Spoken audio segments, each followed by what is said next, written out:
All right, hey my friends, and welcome to today's episode where I'm going to talk about what I believe is the real root of OCD and anxiety, and how it's not what you might presume, which is anxiety itself, but really everything going on beneath the surface. And so we're going to dive into that. But before we do, if you don't know me, my name is Matt Codde, and I'm a licensed clinical social worker and the founder of Restored Minds. And if you're looking for help on your journey to recovery, I have some links down in the notes. We just launched a awesome new assessment on our page, so you can check that out at www.restoredminds.com. You can also find various resources to help you on your journey. Also, if you benefit from the show, please help us out by liking, subscribing, and leaving a nice review. So, with that said, let's dive in. So, what is the root of OCD and anxiety? And again, at first glance, like the obvious answer that most people fall on is the idea of, well, it's anxiety, right? Because without anxiety, you wouldn't have anxiety disorders. Duh. But when we take a deeper look at this and we understand that anxiety really is just fear, and fear is a normal human emotion, then we begin to understand that fear itself is not the cause of a disorder, nor is anxiety, because these are normal human experiences. So because everyone has anxiety, the anxiety itself is not an indication of a disorder, nor does everyone have an anxiety disorder just because everyone has anxiety, right? So what causes it? How do some people wind up in these loops? And people attempt to explain this in various ways, right? There are obviously a variety of theories that get pushed on this. Some argue for a chemical imbalance, in which case the cause of this is chemical, and the alteration of the chemical is what would therefore be the treatment method and modality. And so some people, move towards that particular realm. Some people believe in more cognition. Some people believe, from more of an energy standpoint, emotional standpoint, beliefs, identities, right? Projections, perceptions, personas, right? There's various ways to look at this. And obviously, I'm kind of the school of thought that there's an intersection of a lot of these things. Personally, right, I tend not to subscribe to the idea of a completely chemical cause because, number one, if it was that always becomes a chicken and egg question, right? Like which came first, chicken or egg? Like people generally aren't getting evaluated, when they, and getting, things like their serotonin or dopamine measured when they're feeling totally balanced and healthy. A lot of times they're in the state before they actually are getting these things evaluated. And then the question is, what got them in that state to begin with? And this is always where you can get in a lot of debates about it. And I don't really want to go that route. That's not the root of this video. But my belief and perception is that the root of OCD and anxiety really comes back down to your beliefs, your perceptions, and your resistance.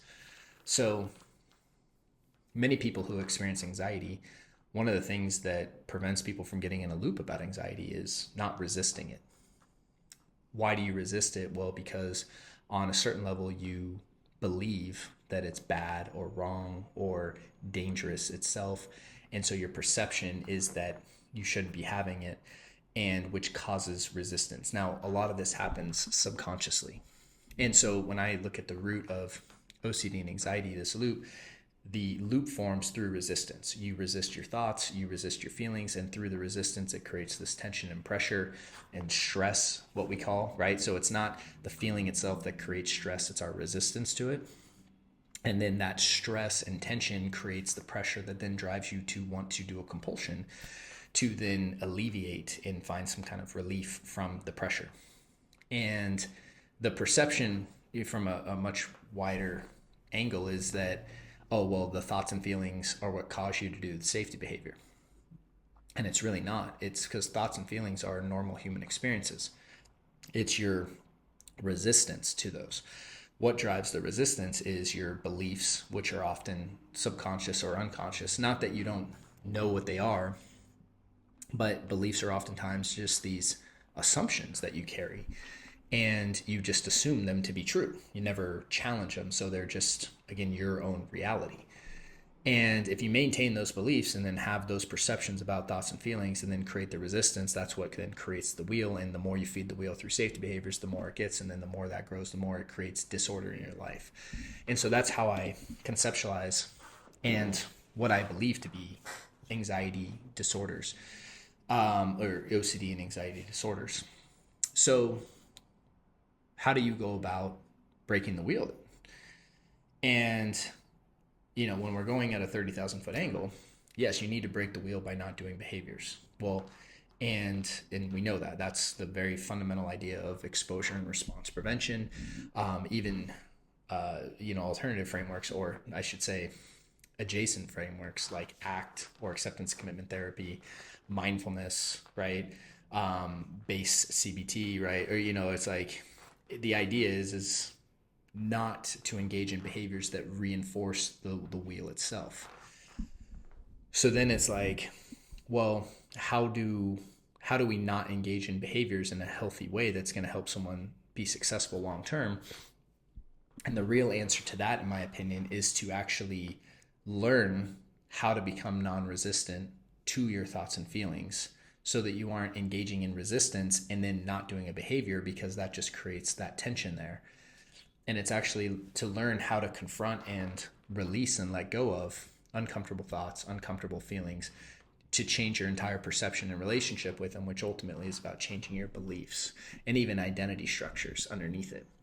And so that's what I believe to be like the root cause of the wheel itself. And I'm of the opinion anyway, that by being in the wheel, it's going to throw off many aspects of your body. And through belief, perception, again, learning non-resistance, changing the relationships with the thoughts and feelings, that actually is what is going to alleviate the stress and tension, which is going to help your body get into, again, the parasympathetic nervous system, which is where your body's going to find homeostasis. So this is just my perspective and what I believe and what I've seen in my own life. I think when we try to alter something that's amiss as a result of this, you're going to be met with mixed results at best, which is what you tend to find with interventions that take that approach. And this is why a book like, The Biology of Belief, and I apologize, but I'm spacing on the author's name right now. Dr. Bruce Lipton is who it was.